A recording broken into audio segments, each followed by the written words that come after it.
Bem-vindos a mais uma edição do JR 15 Minutos, o podcast da Record que aprofunda as notícias que mais mexem com a nossa vida. A reforma tributária foi aprovada no Senado Federal com várias mudanças. Por isso, a proposta volta à Câmara dos Deputados para nova votação. Já se fala na possibilidade de fatiamento da reforma na Câmara, com a votação e aprovação inicial da parte do texto que não foi alterado e discussão posterior do que foi acrescentado no Senado. Isso garantiria que as principais mudanças no sistema brasileiro de impostos sejam promulgadas ainda este ano. Quais são as principais mudanças previstas na reforma tributária? Quando essas mudanças entram em vigor? Por que alguns setores ganharam o direito de pagar menos impostos? Qual o efeito dessas exceções sobre a alíquota do imposto que a maioria dos brasileiros vai pagar? O JR 15 Minutos de hoje trata da reforma tributária e seus possíveis efeitos sobre a economia brasileira com Joelson Sampaio. Ele é professor de economia da Fundação Getúlio Vargas, em São Paulo. Bem-vindo ao nosso podcast, professor. Muito obrigado, Celso. Quem nos acompanha nessa entrevista é a Vanessa Lima, repórter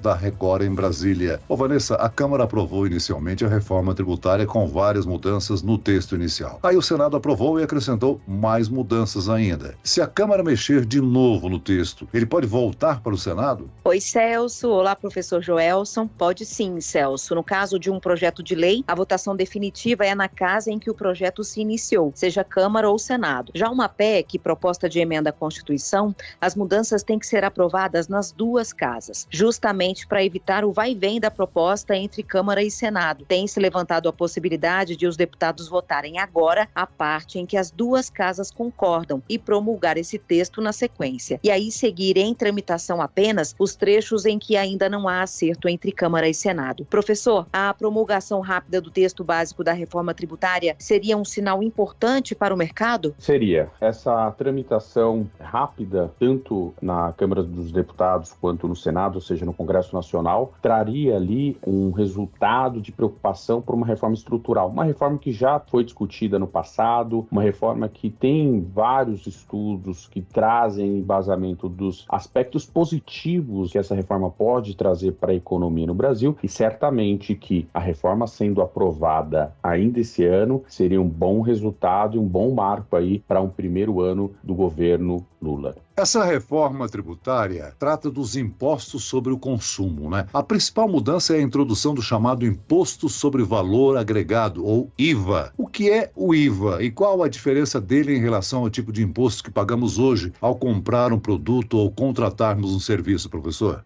O IVA ele traz uma modernização de cobrança dos principais tributos, tanto federais quanto também do Estado e dos municípios. Quando nós olhamos os tributos dos entes da federação de uma forma geral, nós temos algumas características que geram ineficiência. Uma delas é essa característica de guerra tributária entre estados para conseguir atrair as empresas para a geração de emprego local. Isso se dá através do ICMS, né? Então hoje nós temos diferentes alíquotas de ICMS que os estados praticam, digamos que uma estratégia de competição para atrair empresas. E essa estratégia acaba gerando ineficiências alocativas, de logística, porque isso acaba prejudicando a economia como um todo quando nós pensamos em Brasil. E além disso, Celso, o IVA, no caso brasileiro, ele traz ali agregação dos tributos em dois principais tributos, né, que seriam o CBS aqui na esfera federal, o IBS na esfera estadual e municipal. O que o CBS traz? Ele traria ali a agregação dos tributos federais, no caso COFINS e IPI, né, que dariam ali a origem à contribuição sobre bens e serviços, CBS. Já o IBS, no nível dos estados e municípios, ele traria uma unificação do ICMS e ISS. Lembrando, ICMS no nível estadual e ISS no nível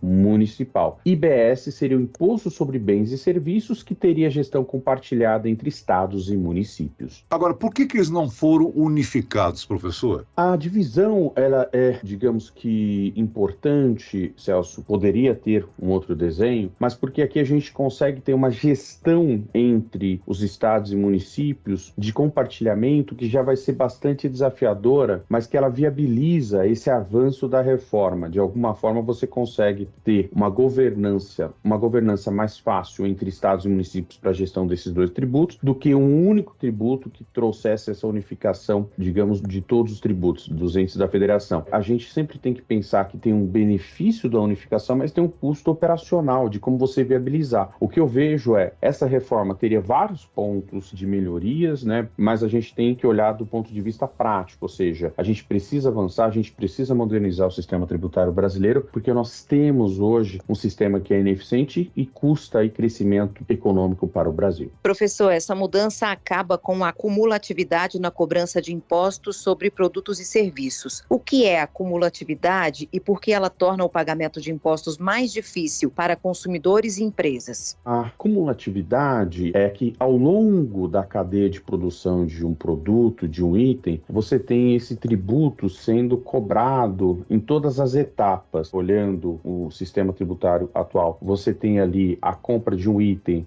de um, por exemplo, sapato, de um carro, de um telefone, por um comerciante, ele acaba tendo que pagar um imposto que no final ele também vai repassar para o cliente, que vai pagar um imposto que já teve um caráter lá atrás de cobrança na matéria-prima. Quando a gente olha hoje o desenho do IVA, então para esses mesmos itens, você pagaria o imposto somente sobre o valor que foi agregado na fábrica. Então você não teria mais esse caráter cumulativo do imposto. Então, por exemplo, nesse caso, você tem o imposto sobre a matéria-prima que deu origem a esses produtos e aí a fábrica já fez o pagamento na aquisição desse material. Então você não teria que pagar ali na frente um novo tributo em relação ao que já foi pago para trás. Isso é uma vantagem, mas traz desafios aí operacionais para o IVA. Professor Joelson, o projeto prevê que a substituição dos impostos atuais pelos novos seja feita progressivamente. Quanto tempo pode demorar esse processo? A ideia é que a gente processo de 7 anos, né, de 2026 a 2032, mas há sugestões de redução desse prazo e a partir de 2033 você teria aí essa transição, as principais, digamos que etapas da reforma cumpridas, né? E aí você teria de forma gradativa essa implementação ao longo do tempo. Então, em 2026 você começaria ali com uma alíquota teste para o CBS, em 2027 você teria um outro ajuste para PIS e COFINS também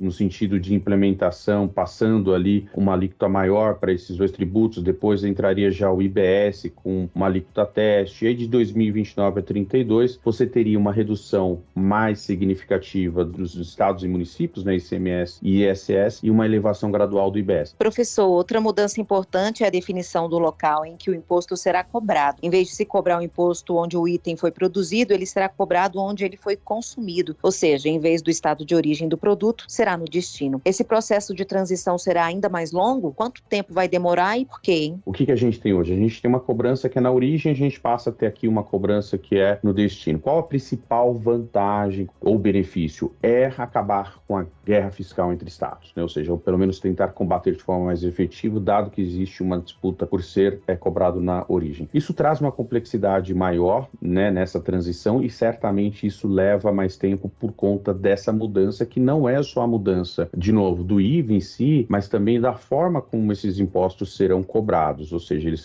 serão cobrados no destino final, ou seja, onde esses produtos ou serviços, né, consumidos.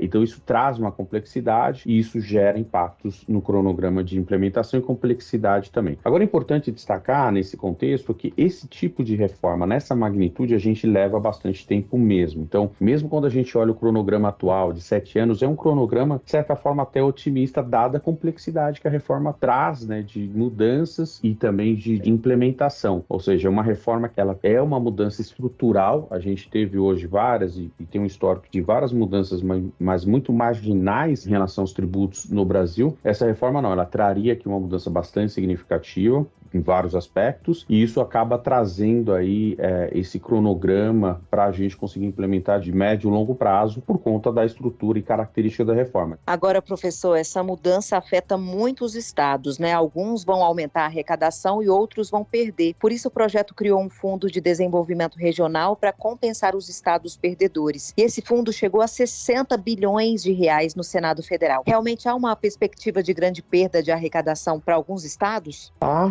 nessa expectativa. Esse é um ponto também sensível da reforma e há essa discussão de você ter o Fundo de Desenvolvimento Regional, né, o Fundo de Compensação para essas perdas. Teria ali um repasse da União para esse fundo para, de alguma forma, atender aí essas perdas e também uma demanda política dos governadores desses estados. No texto da reforma há um cronograma de repasse, né, desses recursos, chegando a 60 bilhões ali em 2043. E a ideia desses repasses é tentar arrefecer ou minimizar esses impactos que a reforma traria para esses estados que teriam uma perda de arrecadação por conta dessas mudanças. Certamente, o fundo ele é importante, tem ali um componente político de viabilizar, porque os governadores foram cobrar ali suas bancadas no Congresso Nacional, tanto na Câmara quanto no Senado, e há essa resposta de ter ali um fundo que traga uma compensação para essas perdas ao longo do tempo. Agora, professor, a Câmara e o Senado aceitaram aí a reivindicação de vários setores econômicos de terem condições especiais pagando alíquota menores. Essas exceções podem fazer com que a alíquota geral fique maior? Pode. Esse é digamos que uma crítica, né, que eu traria aqui. Mas, de novo, né, existe a questão ideal e existe a questão real de você ter que avançar do ponto de vista político. Essas concessões, elas geralmente ocorrem no ambiente político, na esfera política, então era esperado que isso ocorresse, mas assim, o desafio que o governo tem é que você não perca os principais benefícios e ganhos dessa reforma com essas concessões. Então, essa questão das alíquotas reduzidas para alguns setores, são mais de 10 setores, né? Alguns faz sentido do ponto de vista social, do ponto de vista de política pública, mas tem outros que você vê que não faz muito sentido, mas acabaram entrando ali nesse bolo, né? E isso afeta, sim, a alíquota de equilíbrio. Hoje a gente tem já uma alíquota de equilíbrio em torno de 27,5%, uma alíquota que começou num patamar bem mais baixo e pode chegar no patamar ainda mais alto se a gente continuar trazendo, né, essas mudanças, principalmente de manutenção de privilégios. É importante destacar que esse sistema atual tributário que o Brasil hoje pratica, ele foi ao longo do tempo sendo marcado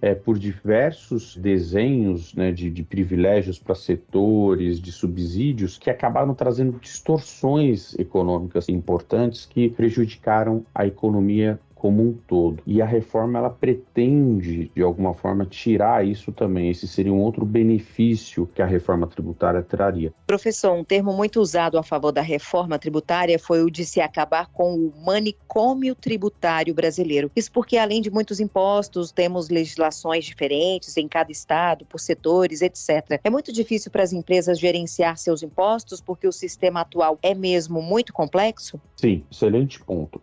O sistema atual, ele é muito complexo e alimenta um mercado de escritórios tributaristas, de consultorias tributárias que fazem planejamento, que as grandes empresas, no geral, têm acesso e as médias e pequenas empresas acabam tendo essa dificuldade de conseguir ali entender o sistema tributário brasileiro. Então, o atual sistema que o Brasil hoje pratica de cobrança tributária, que a reforma vai trazer um ganho também nesse sentido, ele é muito burocrático, ele é muito complexo e ineficiente, o que prejudica principalmente as empresas que não têm essas assessorias, elas não conseguem de alguma forma discutir ou até mesmo criar ali uma situação de mais conforto para suas operações, então se torna um grande risco para elas, o risco tributário, e isso acaba gerando impactos significativos na dinâmica econômica. Quando a gente vai para as grandes empresas, elas têm, por conta já dessa complexidade, por conta, enfim, desse mundo que hoje existe de entendimentos, discussões, judicializações em relação à interpretação das regras tributárias, a gente tem um mercado que as grandes empresas acabam conseguindo operar melhor, mas é ruim. Isso é ruim para a economia, é ruim para a sociedade. Vale salientar que a atual legislação tributária sobrecarrega os tribunais por causa das disputas judiciais sobre impostos, né, professor?